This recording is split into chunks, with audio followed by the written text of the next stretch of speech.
वळूयात पुढच्या बातमीकडे।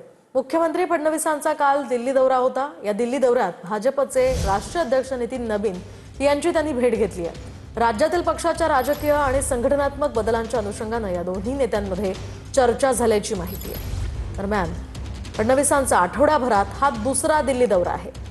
अधिकची माहिती आपण जाणून घेऊयात ग्राफिक्सच्या माध्यमातून। आठवड्याभरात मुख्यमंत्री देवेंद्र फडणवीसांचे 2 दिल्ली दौरे झाले। मुख्यमंत्र्यांचा एकाच आठवड्यामध्ये हा दुसरा दिल्ली दौरा आहे। सोमवारी आणि काल पुन्हा मुख्यमंत्र्यांचा दिल्ली दौरा।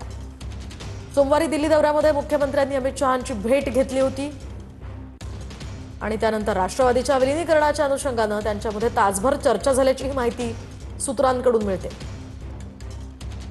काल मुख्यमंत्री देवेंद्र फडणवीस बिझनेस समिटसाठी दिल्ली दौऱ्यावर होते आणि याच वेळी काल रात्री भाजपचे राष्ट्रीय अध्यक्ष नितीन नबीन यांचीही त्यांनी भेट घेतली आहे। दरम्यान राजकीय आणि संघटनात्मक बदलांच्या अनुषंगाने दोन्ही नेत्यांमध्ये चर्चा झाल्याचं कळत आहे।